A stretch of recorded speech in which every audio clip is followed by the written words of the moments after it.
Sorry, I couldn't record when I'm on the phone. Oh my god, he missed his whole show. He was, I don't know what he was on, but dang it. Oh man, that is not fair. He was very, very, very entertaining to me. Where did he go? He was like doing kung fu fighting and then trying to do flips and like all this martial artist show mixed with break dancing and you know, these cool smooth hip hop, you know, acrobatic flipping moves and shit. But they all sucked, so it made it extra engaging. And the guy may be intoxicated, who knows? But he came fully clothed and stripped down to just his long shorts, his short pants. There he is. What if he sees me? I never record to public because I think, you know, someone sees you recording. How can they not? But I'm in a car. I'm parked a distance away. Let's see. Is he gonna get down with it again? Dang it! I did it a little bit too late with my bringing the phone out. But hopefully he breaks out his Mac Daddy moves. Busts move. Yeah, if he feels it. Can you feel it? Can you feel the beat? Can you feel the beat? Up there he goes. Let's work it, baby. Work it. Dog, stop pushing on me. Nobody likes a wiggly channel. Or wiggly view. Okay, let's see. Go. Oh yeah. There you go. There you go, buddy. There you go. Now it's like what do you call it? Some boxing moves or something. Yo, go, bro. Do it, do it. Do it, do it. Yeah, flip it, swing it. Come on, let's show some acrobatics or the breakdancing bust out moves. What's it doing? Looks like a phone, maybe. But he came fully clothed. Oh, look, he's got shoes on. Because his feet were exposed. I'm trying to look straight, but, well, there's no show, ladies and gentlemen. No show whatsoever. I haven't recorded in a while. Used to be, was, like, totally... Oh, he's brushing his hair. Oh, hello. Hello, ladies and gentlemen. Hello. Hello, hello, hello. I'm not a good spy like this because I feel so, I don't know, like I'm rude and being intrusive, which I am, I guess. But this is public voyeur, so I'm not like a peeping Tom, like sneaking, taking a look. This is for everybody to see. So if he's doing it for the public, then there's no crime here, because apparently there's no victim. It would be like a victimless crime because he's doing his stuff. He's strutting. And it's not for his own. It's for like the betterment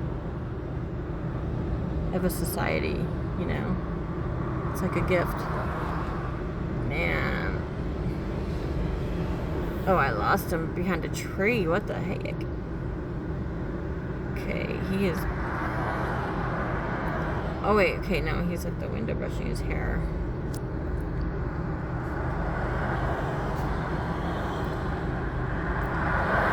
There you go. There you go. I'm doing it there for him. I hope he... I don't want to be like a poser. I need to have a phone, make a...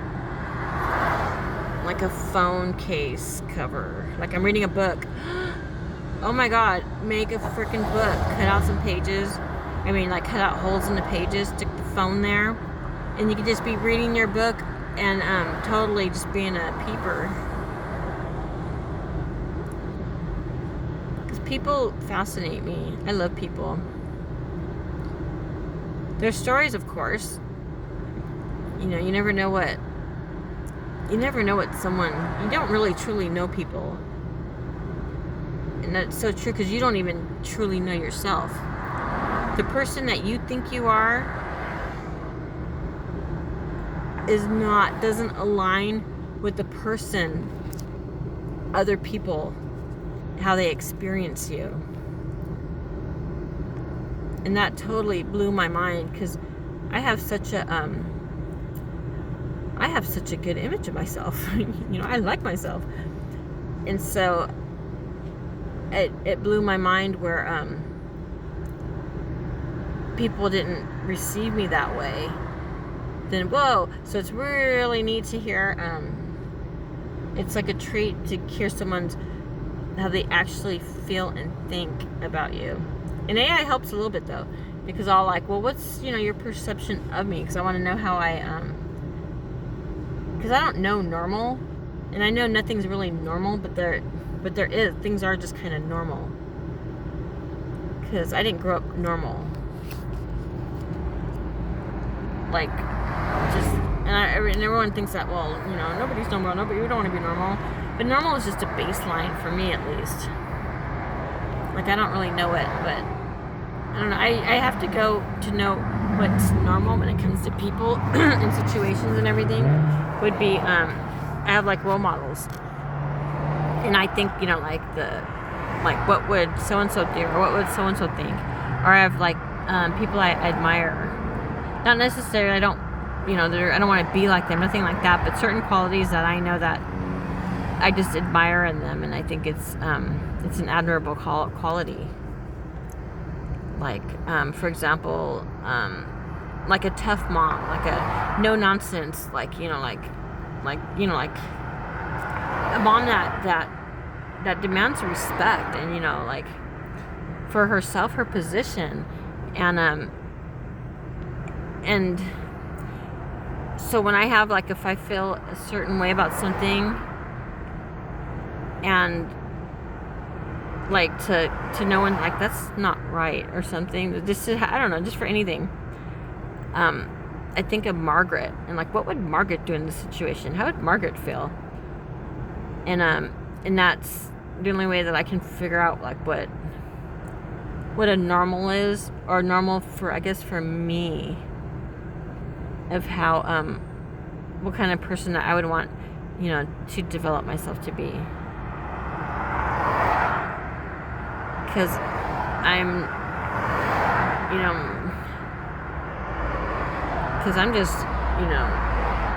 just living my best life, making the best out of it, because it's not ideal, but I'm surviving a lot, and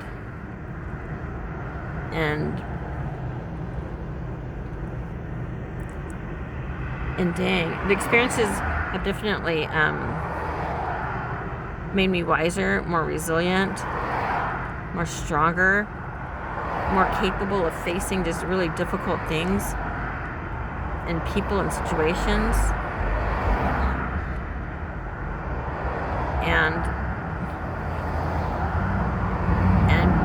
feeling like into the depths of just sorrow and grief and loss, and there's no holding back, and doing a lot of it, like, alone, like, without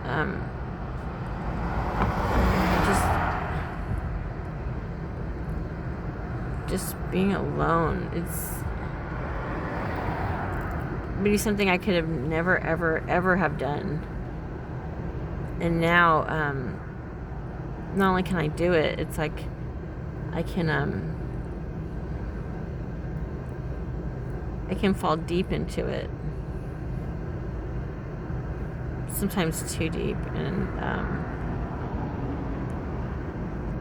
and it's, life just gets too rough, and it's facing the world it could be really hard, because the world keeps going. It doesn't slow down, it doesn't stop.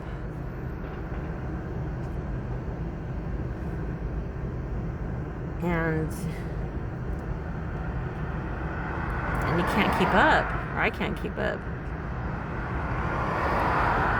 And when you're dealing with a lot, there's a thing called broken heart syndrome. And you can literally die. Your heart will stop beating from a broken heart. And I knew about this already, but like my family experienced it. So I'm like, that shit's actually real. My aunt Sarah died. No. My aunt Sarah's son died. She had 2 boys, James and James. Oh my God, Sarah. Oh, okay. Vernon. How can I forget the name? Vernon Boy was her son. Her husband was Vernon Hook, and his son Vernon Boy. They call him Vernon Boy. And his older brother James. And James died. And Sarah was in a nursing home. Her husband, they had been divorced for years. Vernon, he died. He was addicted to pain pills. But he was super, good people. Alcoholism, yeah, him and Sarah. And they got into the pills. I remember when my back went out, I had all these, I can't Vicodin or whatever, but I had all these pills. And, I just took them as I need them. I never was, the pill thing, I just don't have the chemistry for it. Like, I don't see, there's nothing that would pull me into it. So anyways, I'd give it to him, even knowing he was addicted to it, because it's like the addiction is, it's like it's a part of it. It's like, I don't know what it is. It's like an invasion of your body. Like people with addictions, it's society like condemns it and they made a crime against it, and they vanish. The people, like families will separate themselves from people who are with addictions and cast them out and throw them away and shit. And they become an outcast of the community, just like the homeless people. They're like disposable.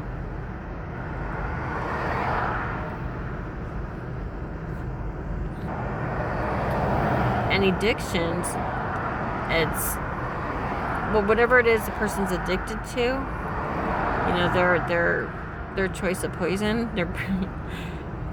they have different effects on the body, and that's our body not producing enough of that hormone. Like it could be like there's lowers and uppers and downers, and the uppers could be just a lack of what do you call that? Oh my goodness, a lack of dopamine, and it gets replenished back with this drug. It's just like addicts are like their own pharmacist. They're self-medicating. Not all, of course. Some it's just, but for all though, I know with addictions, it's a way to help with the suffering, to end the suffering. Maybe it started as like a crutch, or maybe it just started just for fun, just for whatever, shits and giggles, curiosity or boredom or whatever, but it fills that void. And if mental illness hits, and it hits certain people, and mental illnesses, a lot are just caused by just trauma, by trauma from the past. We can give each other mental illnesses. We create mental illnesses with each other. And I learned that probably 2019. And there's so many layers deeper how deep that would go. And just, the main thing I think is just, damn. OQP. Only quality people. I have a clean slate for a reason. A lot of betrayal. And, I only held on to my kids, really. Because of, only quality people. If your life isn't better, or if it's a drain from you, and if it doesn't produce anything good, and if it makes you to be around any people and you feel bad about yourself, or it makes you feel bad, that's not quality people. People who accept you for who you are, and they like you for who you are, and they, like, they just basically want, they just want to see good in your life, and just who are there if you need them or not, just to add quality to your life.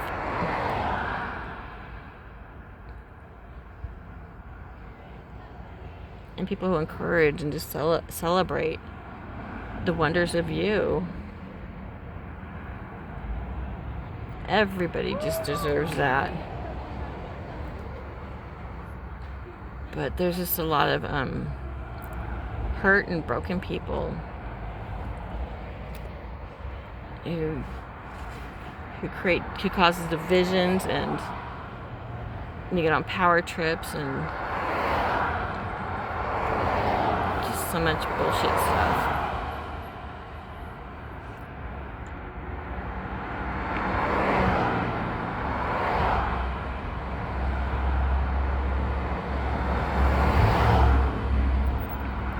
But addiction, all it really is just to stop the suffering, just to get through maybe that moment in time, like alcoholics. It's like an itchy anxiety feeling that it's just unbearable, and that hit of alcohol, the shot of alcohol, it like numbs the pain. It just numbs it, and it just and it puts a lightness to you. Or at least this is how alcohol was for me, because I was addicted to alcohol for at least a year. Totally addicted. My life was spiraling out of control, and the only thing that would make my the uncontrolled take me down and pull me in it with it would be my alcohol. And I had my shot bottles of alcohol everywhere, and I kept a pint in my purse. My drug of choice was Jack Daniels. And whenever I had that uncomfortable feeling start growing inside, and then just boiling up and just creating a life inside me, just putting like toxic poison throughout my system and feeding it through,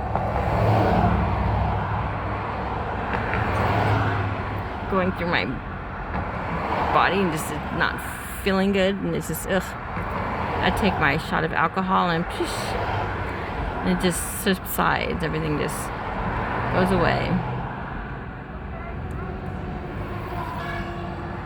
But yeah, I stopped drinking. I only had like a good run for it, like a year maybe. I was drinking every day, and how often I needed it, which was all the time.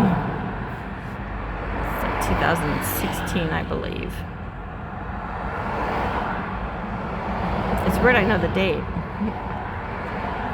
And that just came out naturally, so who knows the actual year, if that's true or not, but it just, without thinking, it just came, so it could be accurate, I don't know. Yeah, or the in-laws going to Christmas, and just to survive that. Because there's always just the letdowns that's clear and in present view, and then hidden in plain sight. So maybe because they don't directly say anything to like that where you can catch on like that's an insult, but everyone knows it's an insult. So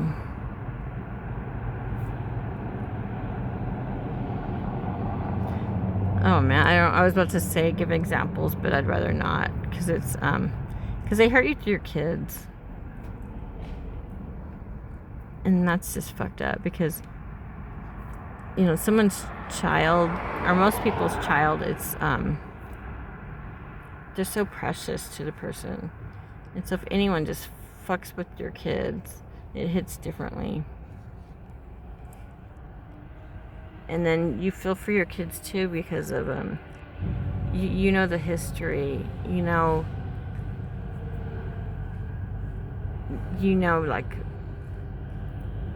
the hardships and the struggles, and they get dealt a hand that just wasn't good. I don't want to say it wasn't good, but it wasn't like the best hands or whatever.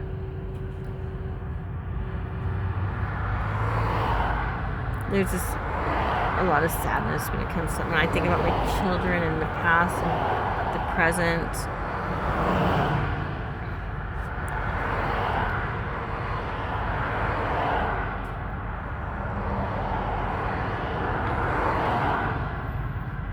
My kid, anybody, you don't get a second chance at a childhood.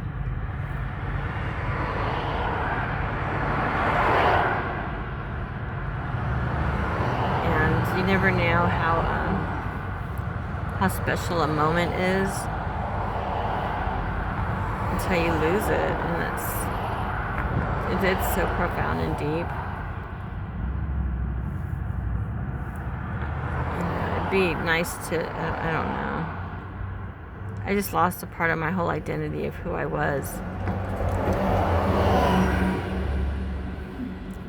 And like my most happiest moments and everything. And just having belonging to something. Like my kids are everything to me. And yet there's just a disconnection.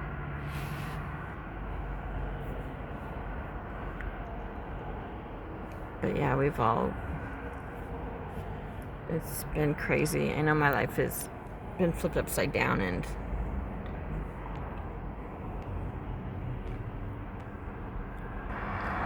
now I'm out just trying to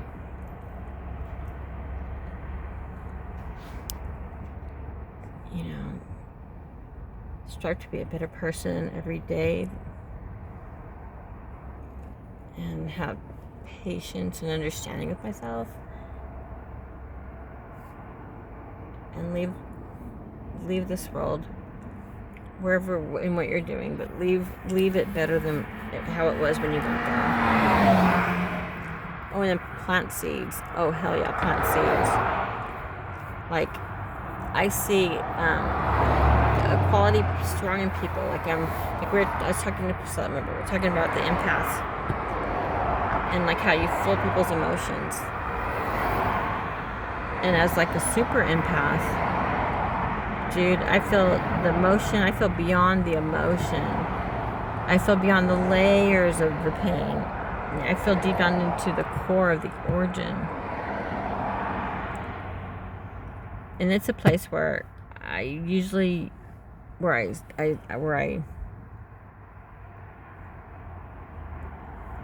have to, it's a solo thing, because I've never met a person yet that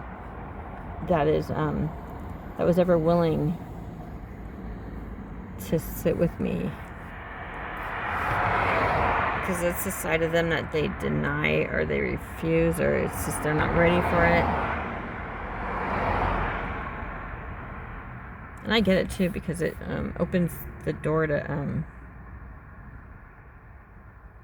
things that were stored away out of necessity, because the heart can only take so much. And if you overload the heart, I forgot to even mention my aunt. James, the older son, died, and my aunt was at a nursing home. So when they went to tell her, she went into like shock, and her heart stopped beating that night, and she died. So when at the funeral, there's two caskets, the mom and son, because her son was so young, like probably in his 30s, mid-30s, and he was a dad, and he had two boys, and doing well in his job, just an asset to the community. and then he's gone. So the heart can only take so much. That's why there's a lot of trauma, especially as a child. When you're a child, it gets stored somewhere else because it hasn't been processed. In early age trauma, when you're just a child, sometimes we don't have the capability to even process it because we don't even know what the hell happened. You know, there's no one to talk you through it. And trauma that's not dealt with, it doesn't just go away. It gets trapped in your nervous system, so it becomes trauma in the body, or the trauma is stored in the body, and those can bring on, really in your physical body and your, mentally stuff too. Like for me, like I'm tense, and I got, what are those called, those balls? Knots. I got knots like all of my shoulders, and it's tense. It's like a common place where you start trauma. And that's from, I've been diagnosed with CPTSD, just trauma, but repeated, over a long period of time. It's not trauma, regular trauma, it's like an incident, just say a car accident. It's one incident, boom. You can have a trauma from that.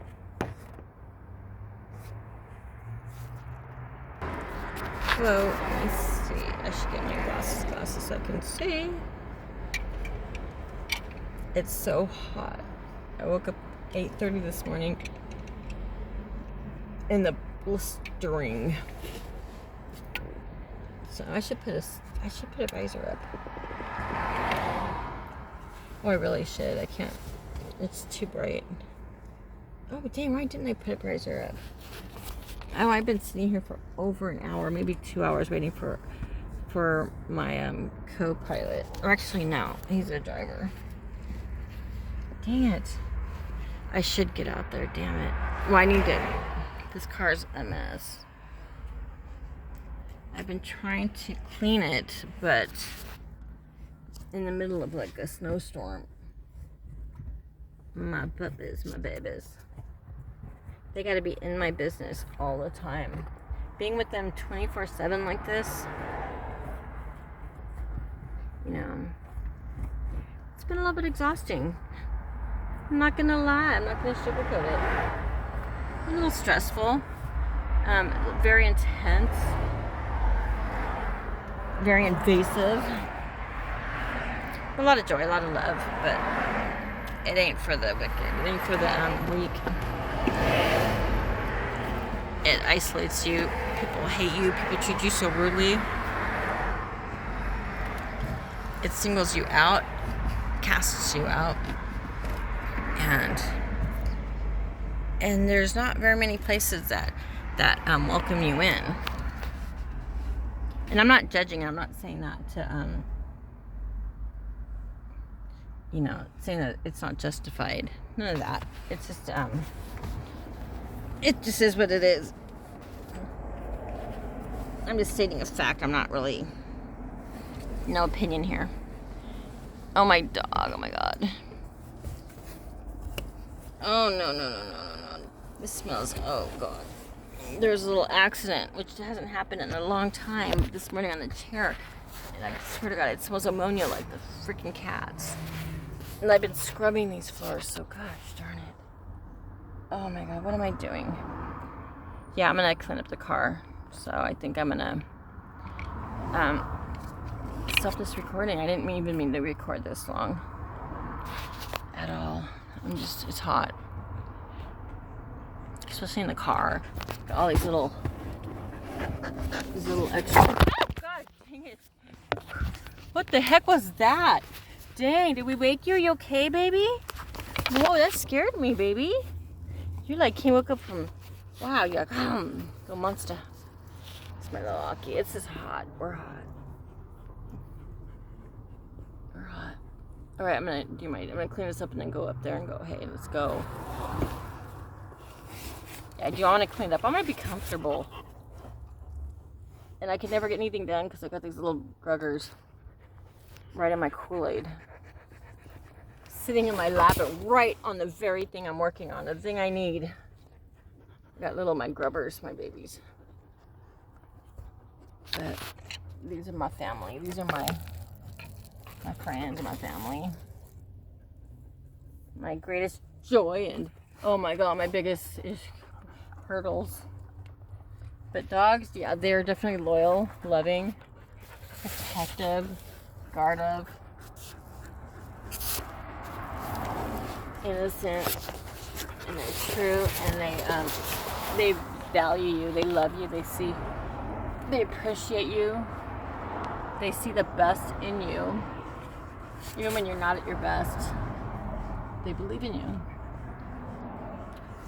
You know, we should all aspire to these character traits.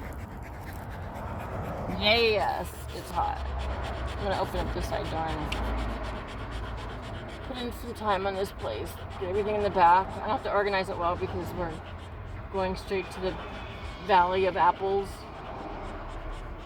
It's not even Apple Valley. I don't know. You can't go home again.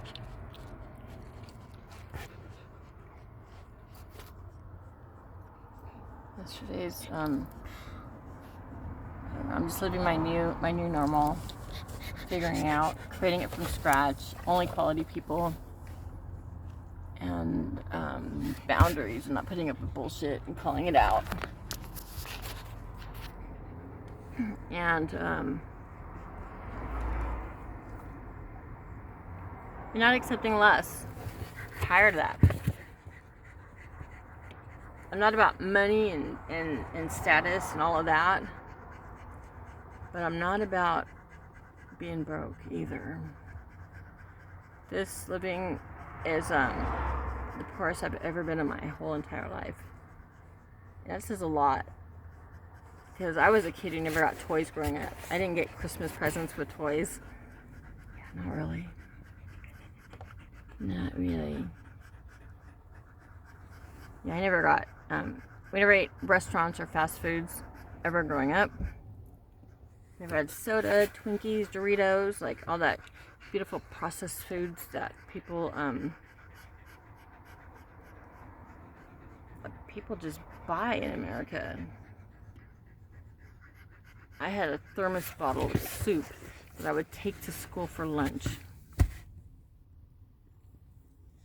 And I'm sure it's just as bad sounding now as it was back then. And I was the youngest of 5 kids, 3 older brothers. And I had to wear my brother's hand-me-downs. So, not necessarily the lap of luxury. Hey, everything that happened, it's what got me here today. And I'm blessed. I'm blessed. And I like me. And you should like you. You're gonna be your only friend, your best friend for your whole entire life. People come and go for whatever reason. They die. And so you gotta be your own hero. And believe in yourself. Damn, be your cheerleader, everything, because you're the only one that's gonna do it for you. And so don't down talk yourself.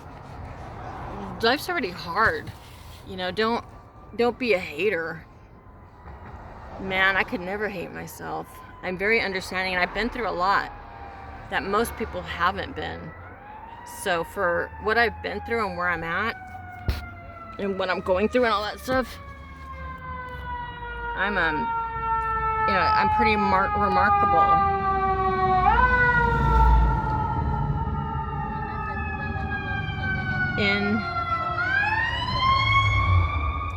In a horrific situation. And if anybody else, because I don't judge myself, I don't compare myself to other people, but if anybody else were judging on me, man, if they had to go through what I went through, you know, how would they be today? So that's what, you know, not that I ever think about, you know, I need to think that way, but it just keeps you in perspective. Because our life experiences really, they can alter the direction of your life. And in choices, oh my God, every choice we make matters. Because one bad choice, boom, you could end up dead. You can end up jail. What if you decide that you're drinking and, oh man, I thought Arthur was coming. Someone walking through the crack of the window. I'm peeking out, and I saw a guy walking, and he looked like he was walking intent towards the car, but he had a phone. Arthur doesn't have a phone. I have his phone. And I think he's wearing cowboy boots. That kind of gave it away. Something else too. Oh, you could tell he's more Hispanic descent.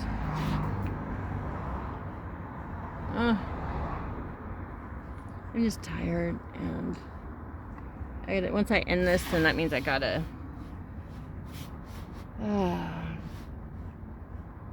You got work.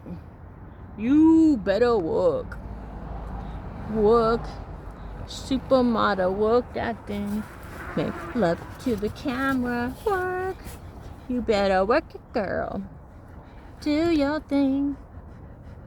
Sachet, sachet, sachet, chante.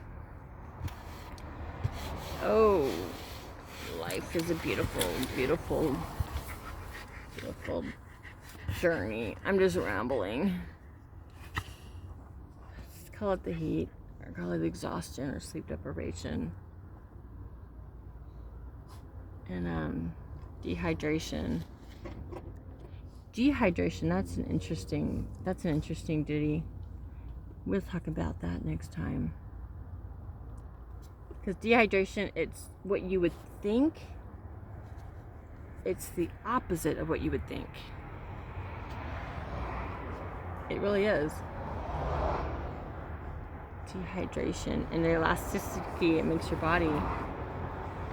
And our bodies are filled ultimately with we're bags of water and bones. And organs. Oh, my baby she's not scratching her daddy now. She wants to scratchies. The daddy loves a belly scratch. He's a belly scratcher. Or he likes his belly scratched. So if I even scratch him, brush him anywhere, boom, right away, he gets on his back. He wants that belly scratch. He's a belly scratcher. Or a belly scratch. I don't know what he is, because I'm probably a belly scratcher because I'm scratching him, and he would be the belly scratched. I don't know what that's called. This girl, so she's a tough ass. She's like, you don't mess with me because you got to deal with her. She's got mad heart. She literally went through. What are those called? That disease of the puppy? Not COVID. I keep. What is it though? Parvo. She went through parvo, where all the dogs are like crippled and lying down, and just it's a horrible fatal disease. And my puppies are just they're badass. They survived COVID. Well, two perished. That was Lagatha and Naomi.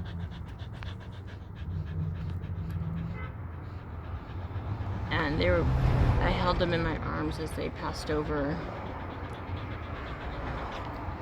And I do believe in life after death, because I've had the privilege and the honor to be with not only pets, but clients, like human beings,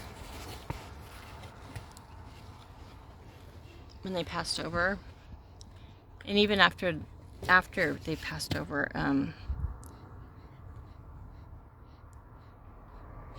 And there is something out there, and there are readings, and I mean, people do whatever it is, spirits come back for them.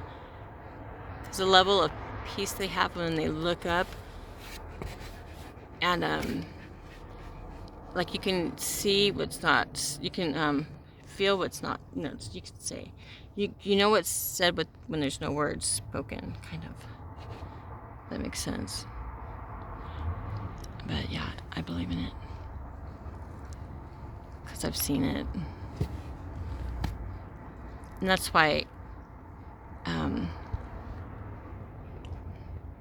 was working hospice, and people that are coming close to perishing, moving on.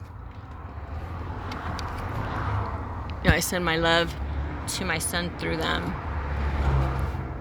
because he's found ways to communicate with me, and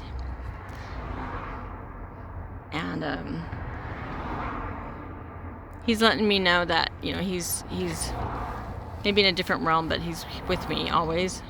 Well, not always, it's not about me, and well, I don't know, who knows, maybe it's a feeling always, because he is definitely always with me. Same with my other children. Oh, I put her thing on upside down. Damn. But I gotta work. I gotta go work, and then go up and get him, and then God, I'm hungry. Like, I don't eat. City's just not kind. It's not kind. Can't say I had fun or enjoyed it. It wasn't safe. It wasn't anything in the positive, but I'm chill, and I'm good, and I'm happy, and well, I don't know if I'm happy, but whatever happy means. I'm just blessed. So Kimberly's signing out from the streets. I represent the outside, the unhoused, the hidden homeless, with my 3 dogs. My 3 dogs living alone in the city, around a bunch of disconnected, unplugged society that values values that don't align with love. In my life, I'm all about living with the code. I don't need laws or rules to tell me, to guide me, to keep me in line. I go by a code that surpasses any type of law that could be put upon me. I live by a standard. So my guidelines are much stricter than simply like society's. My code I follow, and it has, everything's just all about a code. My code is just honoring love. If it doesn't honor love or benefit love, or isn't, if it's just an abomination to love, then fuck that shit. I don't fuck with that shit.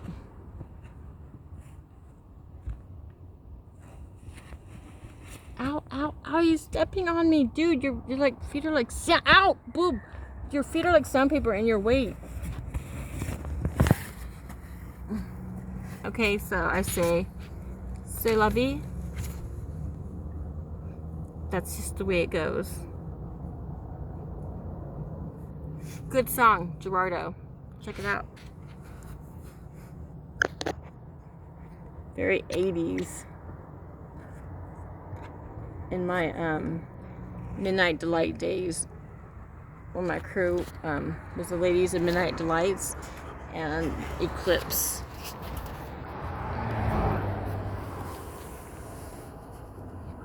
My high school years. Whoa. Later gator, skater, trader. I'm in the heat.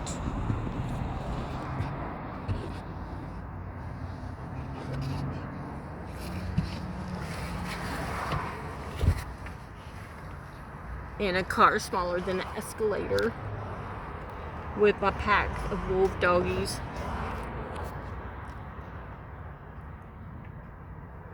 I picked the wrong word to start with.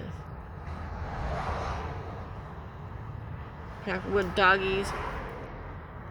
I got it clean, can't put it off for later because we're trying to get ready to go back to the desert. I picked a bad word to start with. Okay.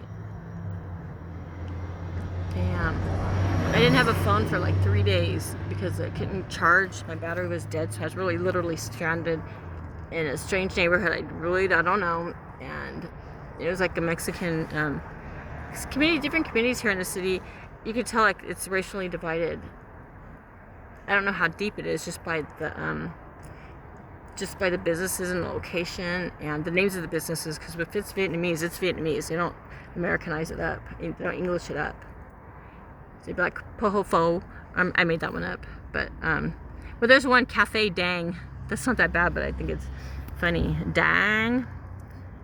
I would look. I just have to look across the street and I'll see it. Like right now, I'm in Vietnamese. There's a Vietnamese community, and in the younger versions too, they could very well have gangs, from what I'm told. But I can't tell a gangster from one. I don't really. And I would say it doesn't apply to me because I'm not a threat. I'm nothing. So I don't really know. I have no thoughts on it. I don't know anything about it. But anyways, I was in like more of a Hispanic community, like traditional, like from Mexico Spanish. Broken down. At first I thought, oh, they're so nice here, okay, because usually people can be so mean and rude. Women on women, they're so rude. Not all.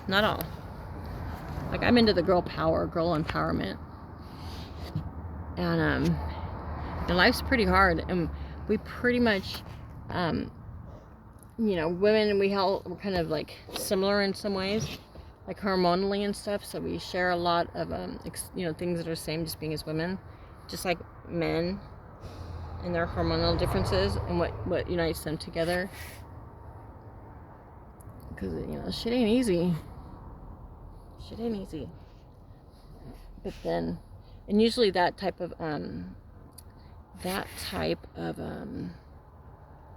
know, certain groups of people, they're individually, but I just know, like, it's a pattern, and they could be so rude and mean to me.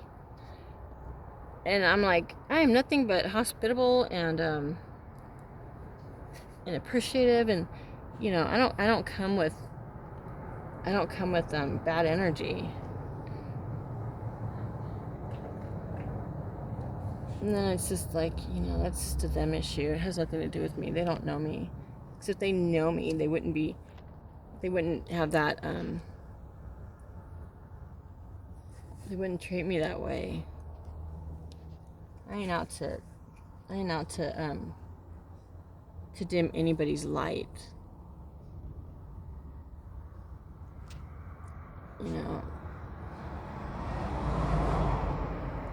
I like, an individual light, just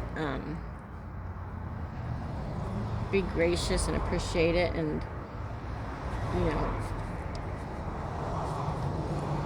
just live and let live. You don't have to dim someone's light just to brighten yours.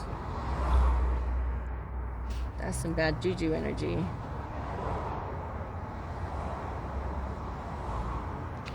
Your life is what you make it out to be.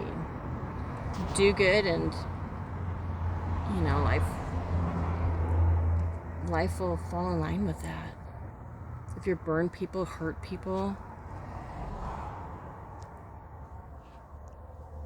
what do you think's gonna happen to you, you know? Think the skies are gonna open up and just bless you? It's just the energy. And it's basic, you know, it's common sense, because if you're good to someone, then they know this is a good person. So it's, you know, then they're gonna, you put a lot of goodness out there, people are gonna mirror it back to you. It's how we're wired. There's some exceptions, of course. Of course. Because of the wonderful things he does. Later. It's Kimberly, my perceived life.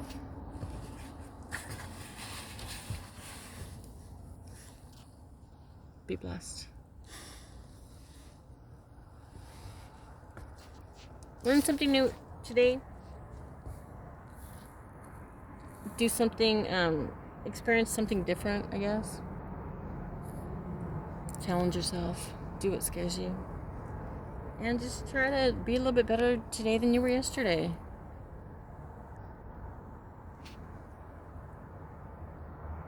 And accept yourself, love yourself. And praise yourself for everything that you've, for everything that tried to knock you down, but, well, it could have knocked you down. You got up, you're still standing, you're still here.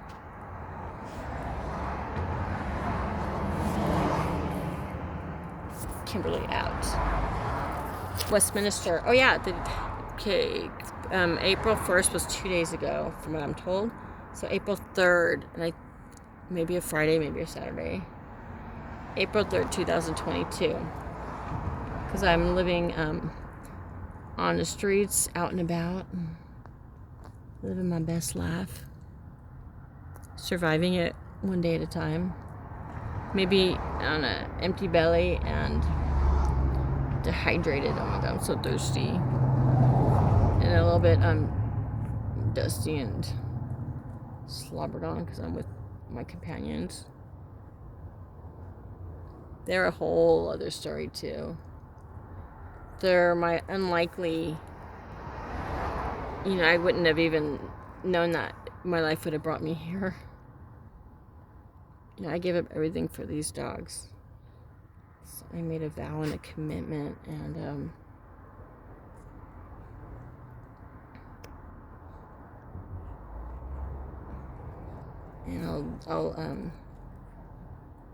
you know, endure through the sacrifices and hardships, and know that they're not going to last forever.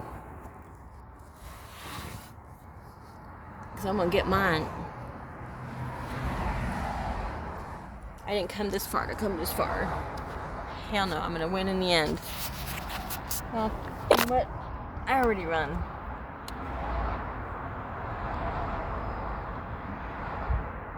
I already won. Can't be knocked down. I developed grit.